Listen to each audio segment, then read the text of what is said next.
Today on Flick Knows, we'll talk about the 3 things you need to make a solid offer, as well as the quick stats. Stay tuned.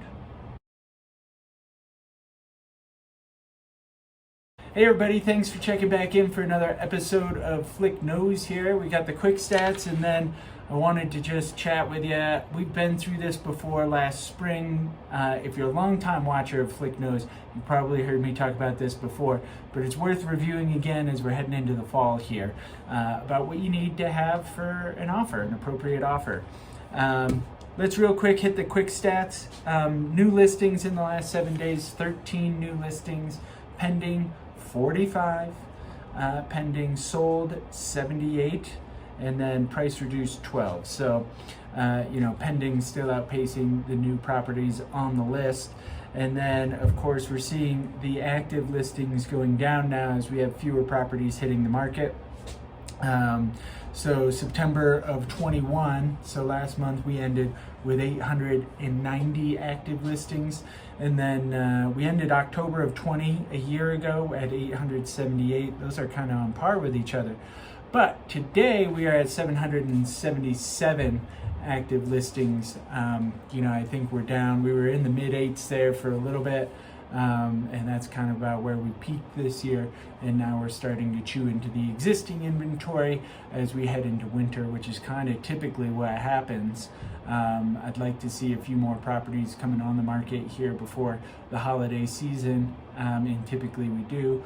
And I think some people do take their eye off the prize, so there can be some opportunity here as we're heading into the winter. If anything pops up, certainly let us know. If you have any questions about a property, certainly let us know. If you want to make an offer on a property, let's talk about the things that we do in order to make an offer, especially if you're remote. If you're here in person and we're able to take a look at the property in person, that's certainly ideal. But we've definitely been doing a lot of property, making a lot of offers recently based off of a video, doing virtual tours, etc., as that is kind of what the market has necessitated, right? So typically what we do, you say, hey, we want to make an offer on a property, and typically what we'll do is we will head out there, take a look at the property. I always like to get my eyes on the property so that I am very comfortable with whether the property is up to snuff for the price point. I can give you an accurate description. What I also do at that point is I make it's a showing request. So we've got a showing on the books that we've seen the property, and then we kind of go in and we walk through the property. We do a video tour. It's nothing like super crazy, a high-end video. I use my iPhone. I walk you through. Tends to give you a better idea of the layout of the space, the finishes, if there's any blemishes or things that I notice about it that perhaps the pictures online are not showing. I like to call those out. We get to see what the view is, how close the neighbors are, things like that. I've found that to be really helpful. And then after that, I like to give a call to the listing broker and just kind of see what's going on. A lot of times you can read their reaction to the questions you ask. Sometimes you get stonewalled, but it does happen. But oftentimes you can read their reactions on what is going to happen. If we're coming out on a Friday, we want to see if they're going to be listing the property through the weekend, if we should make an offer sooner rather than later, or if we're going to have time to put together the best strategy.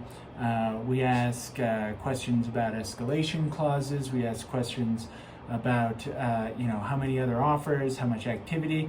All of this is information that helps guide us put the best offer together, and so that we can put our best foot forward and ideally win for you. Because that's the best deal in the market these days, is the one that you win, because that's not always the case. You don't always win. And then the final thing is, if you're offering cash, we want to have proof of funds. Depending on what type of proof of funds it is, I sometimes hold it until after we're under contract, but I like to be able to say I do have proof of funds in my possession. It is a bank statement that says that they have the cash, or some sort of statement that they have the cash readily available, or at a minimum, bare minimum, Pre-qualification letter is necessary. I like to send over a pre-approval letter. If we've been working together for a while, we should get all those documents into the lender so that they can pre-approve you and just say, hey, this person is a rock solid borrower. We've got all the W-2s, we've got all the paperwork. We know that they're going to be totally fine. We've got them through underwriting. We just need the property and get the property through underwriting.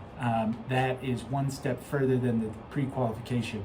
But at a bare minimum, we need the pre-qualification. That's going to make your offer the best. If you have any questions about any of these steps, certainly let us know. We're here for you. We want to win. So yeah, as always, if you have any more questions, reach out to us, teamflick@summitliving.com.